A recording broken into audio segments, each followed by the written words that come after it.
Hi, I'm Mikey Grusso. Welcome once High school, we're moments away from the varsity contest between the Shamrocks and the Anchor Bay Tars.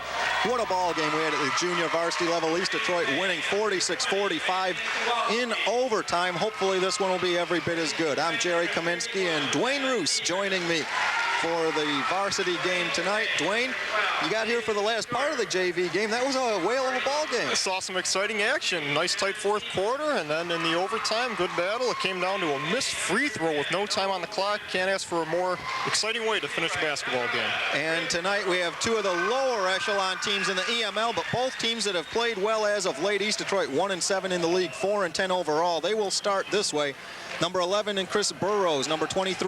41 is Matt Merlo, 45 Joe Messina. The Shams coached by Carl Livingston. The key name missing, Matt Thalgott, the Shams leading scorer with an 11-point-a-game average.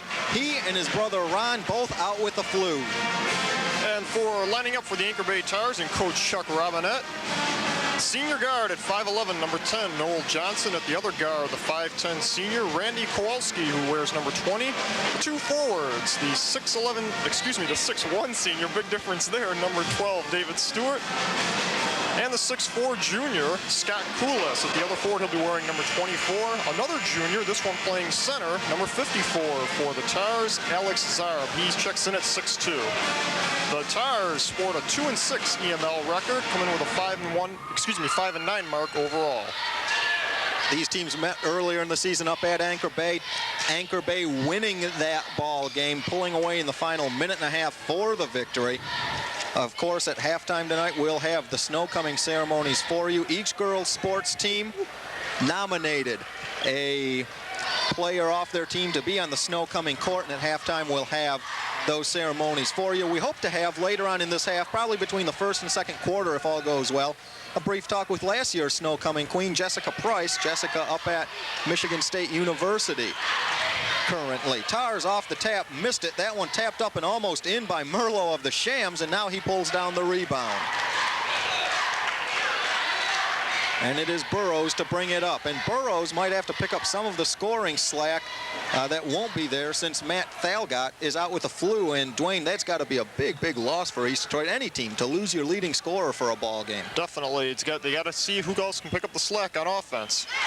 And Don Niemans, there's another one who could pick up the slack. Don fills it, and it's 2-0 Shams. Niemans, the second leading scorer, with a 9.7-point-a-game average. He had a good night against L'Anse Creuse North in a double overtime loss on Tuesday night. Two of the last three Shamrock games have gone double overtime and have been losses here at home. In that middle game sandwiched in there, the Shams won their only league game of the year, beating Roseville on the road. So go figure. East Detroit's been a pretty good road team this year. Merlo goes baseline, missed it. Niemans battles for the rebound, out of bounds to Anchor Bay. Niemans trying to battle for the rebound, but Scott Koulis establishing position, and the ball was knocked out of bounds. Bringing it up the floor now, number 10, Noel Johnson for the Tars. Played a minute and a half of the first quarter. It is 2-0 East Detroit on top. Anchor Bay works quickly around that perimeter. It's stripped away by Burrows, but he got some arm too, and he'll pick up the first personal of the ball game. But getting back to the point, the Tars work the perimeter rather well in nice crisp passes. And that's the way they apparently want to attack the zone, is try to shoot from the outside. Now, of course, if East Detroit gets drawn out of the zone, that'll open up the inside game for the Tars, but they apparently want to establish it from the outside first. Here's one from the outside, off the mark by Kowalski. Tars chase down the loose ball. Burrows hustles after it, out of bounds to Anchor Bay. Neither team really with a lot of height on the floor.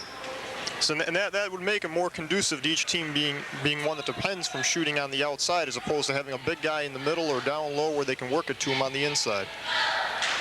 Anchor Bay probably, in fact, just a shade bigger than East Detroit as Neiman steals, missed it, rebound Stewart, almost lost it.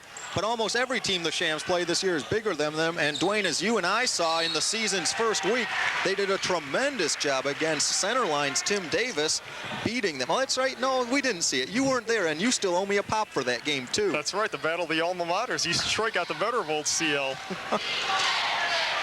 Here's Merlo from the outside. Matt having a good season also for the Shams, averaging about 9 a ball game.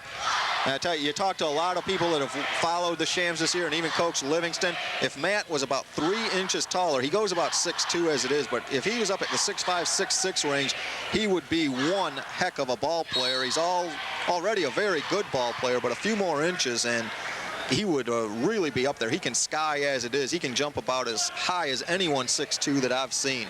You get a player who's fundamentally sound, you always say, boy, if we could just tack a few inches onto him, boy, what a ball player he'd be. But unfortunately, it doesn't always work that way. Randy Kowalski picks up the foul, his first, team first for Anchor Bay. You never know what's going to happen, though. You look at someone like Dennis Rodman, who was, what, about 6'1" in his senior year of high school, and even only 6'3" or so in first couple of years of college, and then just sprouted to 6'10" and made a name for himself. And picked up the game late, whereas most basketball players have been playing all their lives. Rodman picked up the game late. Burrows goes in and scores it and draws the foul, and the Shams jump out to a 4-0 lead. Nice little drive by Chris. He goes into the paint. He's not afraid to go up with the shot. He works his body well, draws the foul, and gets the points. And the foul is on Randy Kowalski, and he's picked up 2 quick personals for Anchor Bay. Burrows from the line this year is a 65% shooter, but he's short on that one. Chris could be a better shooter even, but he has had at least 3 or 4 free throws just that I've seen this year in my watching the Shams on games of the week and outside of them, that he steps over the line and himself and wipes out his own bucket. Burrows hits just inside the circle, and it's 6-0 Shams. Well, he doesn't mind hitting from the field. Now Chris, a 37% shooter from the floor. Here's a 3-pointer on the way for Noel Johnson, and it's 6-3.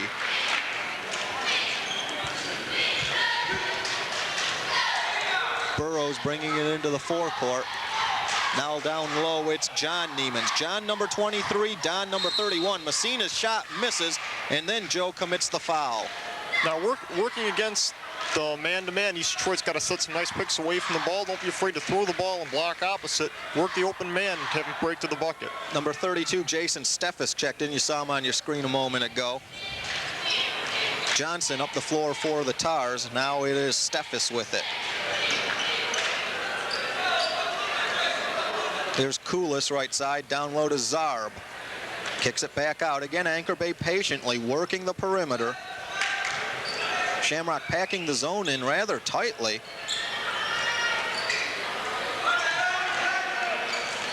Underneath Zarb, Merlo got a piece of it. Out of bounds, Anchor Bay, and that has been Matt Merler's forte as of late. In the Port Huron Northern game 3 games ago, he blocked a shot at the end of regulation to send it to overtime, blocked a shot at the end of the first overtime to send it to a second. Against L'Anse Creuse North, he blocked a shot at the end of the first overtime to send it to a second, and you saw just moments ago, again, that jumping ability that I talked about. And that's, as you pointed out earlier, Dennis Rodman has that ability, as does John Sally on the Pistons. You get players that become good defensive players because they put themselves in a position to block the ball, and they're able to time their leaps well. Open jumper way long by Steffes. I guess there's such a thing as being too wide open at times, Dwayne. 3:38 to go in this first quarter. East Detroit with a 6-3 lead. They scored the first 6 of the ball game, and then Noel Johnson hit a triple for Anchor Bay. Burrows with it, gives it up to Merlo. You know, Dwayne, I find it amazing that how many games at all levels, JV and varsity and even the college game, and I know there's a reason, and probably the obvious reason is it takes time to get warmed up, but I'm amazed at how many times we hit the midway mark of a first quarter or so, and the teams combined are under double-digit points. You get low scoring coming out of the gate. I don't know why. Like you say, maybe it's just because they're rusty in some cases, but once they get warmed up in the second, third, and fourth quarters, and also teams are playing more aggressive defense early in the going of the game. They come out fired up. They're more willing to attack the ball and attack the offenses. Merlo and Messina got a piece of that one by Zarb, and the Shams will start it up the floor again. Although, also in East Detroit's case, as Don Niemans drives it home, and it's 8-3, the Shamrocks, to win a ball game, have to have the score down in the 50s. That is their kind of ball game. They play some excellent pressure defense at times, and against L'Anse Creuse North in their last ball game, in fact, they held the Crusaders to 14 second-half points to come back from an 11-point halftime deficit and force the overtime. And so East Detroit likes a low-scoring ball game. It's much like Warren in the MOAC conference. They want to get into a tight defensive game. And when those two teams met, East Detroit and Warren here earlier in the season, is Neiman's now with a half dozen. It was East Detroit, again, shutting off the big Warren front line, the Crum twins, and they went 6-8, 6-6, 6-6 across the front, and East Detroit handled Warren rather easily, in fact. Timeout on the floor, 1:53 left in the quarter. East Detroit with a 10-3 lead. Shamrocks were able to keep the Tars off any kind of offense right now. They're packing in very tight around the zone, and they're forcing Anchor Bay to shoot from the outside. Now, if Anchor Bay has the ability to hit from the outside like that, they're not going to mind them. They're the ones who are going to force East Detroit to change their defense. But the Tars haven't been able to do that yet. They've been popping from the outside, but the only points they have to show for it were the three-pointer by Noel Johnson. Meanwhile, East Detroit's gotten a few points off transition. They've got a few points setting up and driving into the lane. So they're finding a few ways to score, but the Tars right now haven't found much. Anchor Bay cheerleaders. Dwayne, let's mention before we forget, of course, as most people know by now, you're the associate editor of Sports Fans Journal. We've mentioned that on Game of the Week and on Sports Scene 3 a few times. And in the March edition, which has just hit the newsstands, correct? Yes. You've written a very fine article about a very fine cable company, haven't you? Oh, McLean Hunter Cable Television. We've given McLean Hunter some press for the excellent coverage they provide here in Centerline and East Detroit, the high school basketball, and actually all high school sports they cover very well. We talked to a few of the coaches and players, and of course some of the personnel that work in McLean Hunter, and it's a pretty good article, although I may be biased. Oh, we think it is, and you'll want to go out and pick up the March edition of Sports Fans Journal and take a look at that article by Dwayne on our high school coverage. And guys down in the truck, yes, I did see that. Who was that man you put up on the screen a moment ago? That was, of course, my dad, Gene Kaminsky, a member of the East Detroit School Board. Foul call before the shot on Doug Millantoni, number 21 of the Shams. That's his first. Dave Stewart driving the ball and draws the foul on the way to the bucket. He wanted the basket to count because right now Anchor Bay's looking for a few points, but the whistle was correct. The foul took place before the shot. So it's Tars' ball underneath. A minute and a half left, almost taken away by John Neiman's. Ball loose, tapped up. Tars keep it. It's Steffes with it, now up top. Again, Anchor Bay working the perimeter, but East Detroit just denying any kind of action in the paint by the Tars.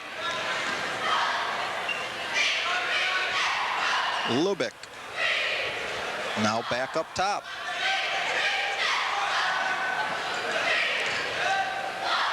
Finally, Stewart will put it up, miss it.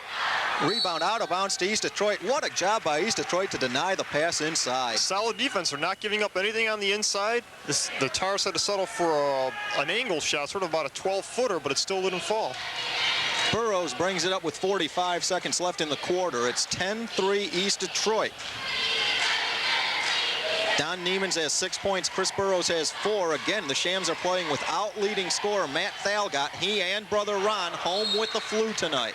Great play here by Chris Burrows. Drives, is able to dish off the ball to Don Neiman's, but he just couldn't convert on the bucket. And we have a foul on the Shamrocks. Matt Merlot, number 41. That's his first personal. Team's fourth. Now, Chris, because he's able to drive and score, he's going to draw the attention. He's able to dish off then to the low post. It's a smart play on his part, and he's going to warrant that attention because he's proven that he can score in the paint. 20 seconds remaining in the quarter. Joel Lubick with it now gives it up to Steffes. They get it down low to Hugh, but he has to kick it right back out with 10 seconds left. Here's a three-point attempt off the mark by Steffes. Merlot outlet to Neiman's, 4 seconds, 3. Burrows, I'm not sure he's aware of how much left. Now he does get it away and off the mark. East Detroit takes the first quarter lead, 10-3, and all they yield is a three-point basket. What a job defensively inside. And that's the name of the game right now for East Detroit. Solid defense. They were able to deny Anchor Bay the chance to work the ball inside, and when they did, they run into a quick triple team. Good defense by the Shamrocks. Well, between the first and second quarters here, as we told you, tonight is snow coming here at East Detroit High School, and last year's snow coming queen, Jessica Price, coming back for the festivities to crown the new queen. And Jessica, welcome back to East Detroit High School. And you are up at Michigan State right now, right? Right. And what have you been doing with yourself for the past year? Past year? Well, half a year. That's right, you just graduated in June. First semester I just went to Macomb, and I just got up there like 3 weeks ago at State, so really haven't been doing much, trying to get used to up there. a lot bigger. Is it always fun to come back to East Detroit? I know you've only been gone, like you say, a half a year, but do you miss it already? Yeah. I wish I was playing still. I'm sure that you followed the girls during the season, and I bet you wish you were on this past year's team, the Eastern Michigan League champions. Basically. Well, Jessica, it's always good to see you again, and we'll be watching you, of course, crown your successor at halftime tonight. Thanks for stopping by. Thank you. Second quarter of basketball underway as East Detroit holding a 10-3 lead and having the basketball to open the quarter. Messina's pass tipped away in the middle, taken away by Jeff Russo. And no offense, Dwayne, but she's a lot better looking color commentator than you are. But can she pop the three-pointer? Oh, yeah. Yes, she can. She played basketball for the Shams, and I'll tell you, she can hit the three. Niemans brings it up the floor. Here's Burrows now underneath Niemans. Turnaround, yes. Don Niemans, he has 8. And boy, is he picking up the slack for Matt Thalgott's absence tonight. Don averages 10 a game. He's almost there already. Chris Burrows again with a nice assist to hit the open man. Burrows has steadily improved through this season also for the Shamrocks. There he got a piece of that pass. From the outside, Lubick hits. And it's 12-5. But again, we've played now 9 minutes of basketball, the whole first quarter and the first minute of the second quarter. Anchor Bay has yet to score a point from the paint, and they've, to my knowledge, they haven't taken, what, more than maybe 3-4 shots, Dwayne, from the paint? No, exactly. East Detroit's been denying them any good opportunities to score on the inside. Niemans again. Conversely, East Detroit is able to work the ball inside. Anchor Bay's got to stiffen up on their defense. They're giving the Shamrocks too many high percentage shots. Don has 10. He's on his way to a whale of a ball game. It's 14-5 Shamrocks. Nice head fake by Hugh. Got into the paint and missed the shot. Hugh ran into trouble because he put the ball down on the floor when he turned to face the bucket. Merlot picks it up. He'll take it into the paint. Bounce pass to Messina off his foot, out of bounds, Anchor Bay. Here's a chance for the Tars to try to work their way back in the game. They don't want to go into the locker room at halftime down by a lot. By the way, the officials for tonight's game, Paul Engelberts and Paul O'Neill. Didn't mean to slight them at the beginning of the ball game. Lubick from outside, now for Russo. Pass tipped. Messina bumped him off the mark as Lubick. Rebound, Matt Merlot. Remember, at halftime, we will be bringing you the snow coming ceremonies. Jessica Price will be crowning her successor. East Detroit on their way right now to what would be a happy halftime locker room. They lead 14-5 with 5.5 minutes left in the half. Burrows with it on top. Almost lost it. Now gave it for Don Niemans. He'll let it go outside. Don with a dozen, and is he on fire? This man's on the way to having the night of his life tonight. Whoops. Oh, is that embarrassing? Right off the back of Hugh. John Niemans brings it up the floor, bounces to Burrows. Everything's going East Detroit's way, but they're earning it. They're making things happen on defense. And again, another example of a quick transition bucket by East Detroit. They come down 4-on-1. One little pass does it. Timeout Tars. 18-5 Shams. 5:03 left first half. Hope Jessica didn't believe this is your first time out to East Detroit High to do a ball game with us, is it not? This year it is. I did do a game last year with you, but this year it is my first chance. The problem is, of course, well, you and I have talked about this. A lot of the games are on Friday nights, and usually I'm down at the Joe Louis Arena on Friday nights for Red Wing home games. But of course tonight, they're out in Edmonton awaiting a major trade. Yes, that's right. Some of the team may not be with them by the time this night's over or the weekend, but that's why I have a hard time getting to do these Friday night games, but it is nice to come down here to East Detroit.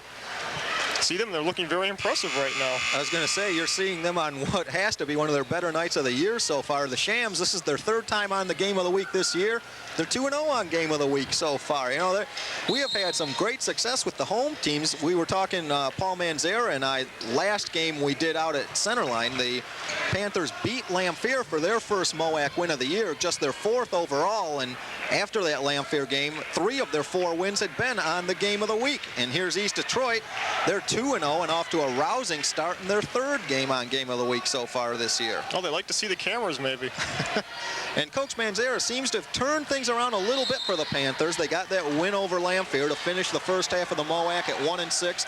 Then they upset Clawson the other night. So Paul riding a 2-game winning streak with his Panthers. That's right, and I talked with Coach Manzera just 2 days ago, and he called it the rebirth of the Panthers. And of course, with a 2-game winning streak, that means he's having the team over for pizza this Sunday afternoon. Oh, you're right. As the foul, Alex Zarb will go to the line for a couple. Yes, I'd forgotten about that, and the players might have too. It had been few and far between. The first 2-game winning streak of the year as the foul goes on Joe Messina, his second, and Alex Zarb goes to the line.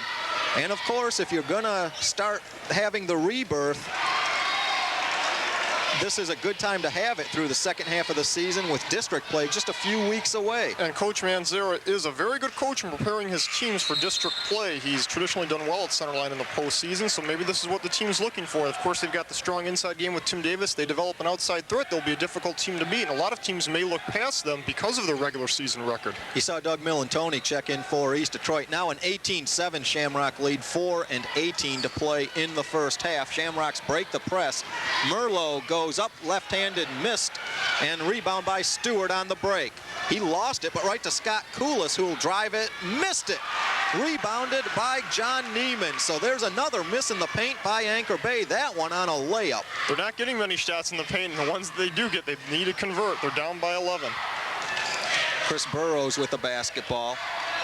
Looking to give it up, now does for Neiman's at the free throw line. He'll get it to Merlot underneath. Good head fake. No, but Matt draws the foul. See, one of the things Anchor Bay is guilty of right now is when a man gets the ball within about 10 or 15 feet of the bucket, they're having 2 and 3 guys converge on him quickly, and all he has to do is turn around and face the basket and hit the open man because he's drawing so much coverage. They have to be a little more disciplined in their defense and attacking the man with the ball. Foul on Scott Koulis is his first. And Matt Merlot at the line for 2, nails the first. On the season, Merlot, a 64% free throw shooter, good free throw percentage for a big man in the Shamrock sense of the term, at least. We said he's 6'2", 6'3", and maybe not your classic big man, but for the Shamrocks, he is their big man. Kowalski from outside's got it, and it's now 20-9. East Detroit with an 11-point lead and 3.5 minutes to play in this first half. Burrows will take it, go baseline to Neiman's, partially blocked, and then on the putback, it is Don Neiman's again. He has 14. So Neiman's got his own rebound, put it back up. It's 22-19 Shams. 22-9, I should say. Boy, I'm giving Anchor Bay more credit than they've had so far tonight. That one out of bounds with 2:57 to play in this half. Anchor Bay basketball. Leaner off glass by Stewart, no. And it'll be East Detroit's ball. There's Coach Carl Livingston. Anchor Bay trying to apply some full court pressure here. The Shamrocks trying to deal with it patiently. Well, that is the one part of the game that East Detroit has had some problems with offensively this year. There's a travel on Millantoni. They can get into all sorts of trouble if a team traps them at half court, and that has caused some concern for East Detroit this year. I'm surprised Anchor Bay didn't go to it sooner, as they've already played East Detroit once this year. And a good half-court trap can give anyone problems. The New York Knicks do it in the NBA, and they've given a lot of pro teams, including the Pistons, trouble with it. Now Kowalski from outside again. He has 4. It's 22-11. But Dwayne, aren't zones supposed to be illegal in the NBA? Yeah, in theory, but I think when Don Nelson was at Milwaukee, I think he's a great basketball coach. He perfected the zone without being a zone. It was a good man-to-man. They call it team defense in the NBA, for lack of a better term. Well, Shams break at that time. Burrows a little bit late on the bounce to Merlot, and I know coaches preach the bounce pass, but a little bit more zip on that one, and maybe off the floor would have maybe had an easy 2 for the Shams. You have to be quick and crisp with your passes. Merlot got that one bounced right back to him. Now Burrows goes down. Great job to keep control.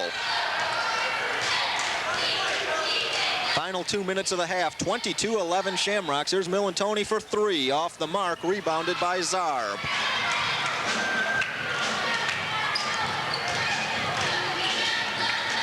Millantoni's hit 5 3-pointers on the season.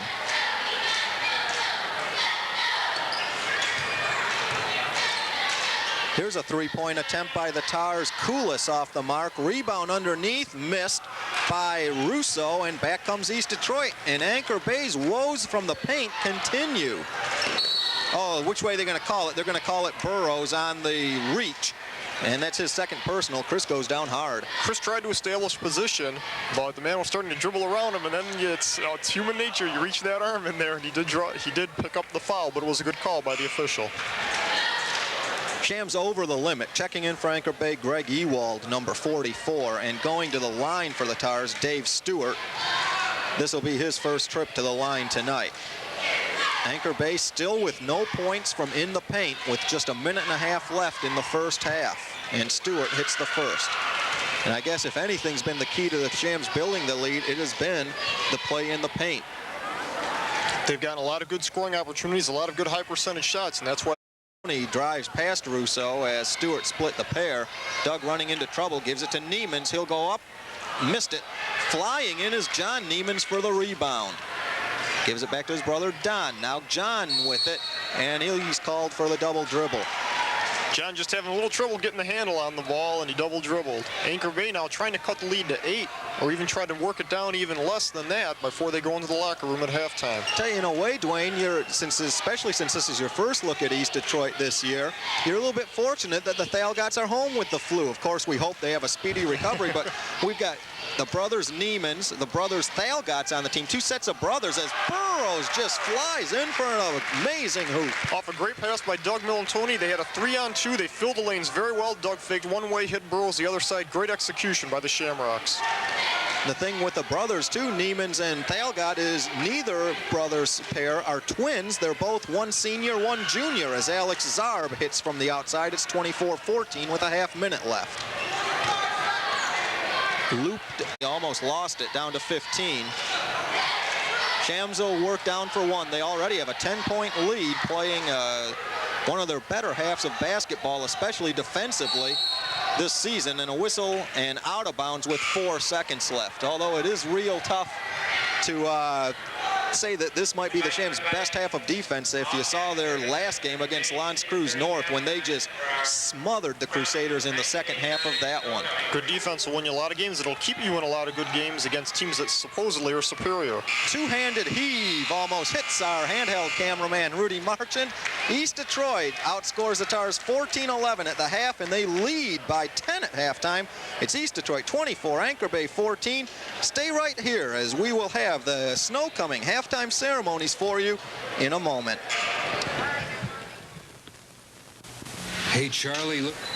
Welcome back to East Detroit High School. We are ready for the second half of tonight's varsity matchup between the Shamrocks and Anchor Bay Tars. East Detroit with a 10-point lead at the half, 24-14. And Dwayne, it was the Shamrock defensive pressure that played a key role in this lead. Excellent defensive pressure by East Detroit. They packed in the zone very well, forced Anchor Bay to try to make some outside shots, which they had trouble doing. And also on the other end of the floor, Anchor Bay's defense, like East Detroit, was able to exploit. Chris Burrows had a few nice drives, was able to dish off when he wasn't scoring. Don Nemens poured in a ton of points, and a lot of those came off the passes of Burrows. The Shamrocks are working very well offensively, despite having both Talgots out of the lineup. And on defense, they're playing very aggressively. They're playing tight. They're not letting Anchor Bay get high percentage shots, and that's the name of the game. If you play good defense, you can play with any team. And we hope you enjoyed the halftime ceremonies. Dana Filzak, probably to the surprise of not many, named the Snow Coming Queen for 1989, and I'm Jerry Kaminsky with Dwayne Roos, and of course our TV3 crew, John Goebel, Rudy Marchand, Gene Barrett, Colleen Van Danabel, and Mark Dixon did a whale of a job, have done so far, and of course an excellent job at halftime also to bring you that snow coming ceremony. First half scores, Don Niemans had 14, as you said, Dwayne, a bunch of points for the Shams. Chris Burrows had 8. Matt Merlo, 2. Only 3 Shams scored, but that's all they needed as they've opened up the 24-14 lead. Anchor Bay did not get a single point from inside the paint in the first half. And that's the name of the game, especially in high school ball. You've got to score from the inside. Messina misses, rebounded by Stewart of the Tars. Shams, as we've mentioned, in case you tuned in late, without both Matt and Ronthal, got Matt their leading scorer, averaging 11 points a game. They're both home with the flu as Noel Johnson leans one in, and it's 24-16. Now there's an example of Noel being able to drive and get a high percentage shot right along from the baseline at the low post. Burrow spins away from Johnson into the forecourt. Shamrocks looking for their second league win of the year to tie Anchor Bay in the league standings. Neiman's right there. Good play by Don, who's in a position to get the offensive rebound. A quick putback. He doesn't put the ball on the floor, just went right back up with it. Bad pun alert, so I'll warn you. Was he sort of Donnie on the spot there? Oh. Kowalski comes back at the other end for Anchor Bay. It's